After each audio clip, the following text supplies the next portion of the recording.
շարունակում եմ նստում ես, եղբորդ դեմ հակառակ ես խոսում, քո մոր որդի վրա բամբասանք ես անում։ Գիտեք ինչա բամբասանքը։ Բամբասանքը դա ինչ որ մարդուց վատ կողմը խոսելն է ոչ իր ներկայությամբ։ Ինչ որ մեկից խոսեն վատ բանը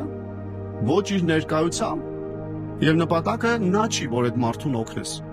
Նպատակը նա է, ուղղակի խոսենք։ Լինում է ինձ գալիս են ասում են, հովիվ իմացար ես մարդը սենց արեց։ Ասում եմ, հա, ինչ ես ուզում դրանով ասել։ Դե պրոստը իմանաս։ Ասում եմ, դե պրոստը ինձ մի ասի։ Առավել ևս որ ինչ որ հիմնականում գալիս են ասում, ես դա գիտեմ։ Բա դու չգիտես ինչ ա եղել ու վատ բաներ, ասում եմ, քեզանից շատ գիտեմ։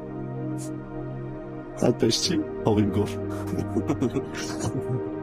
Բա իմացար ինչ ա արել։ Ինչով կարող ենք օգնել սիրելիներս։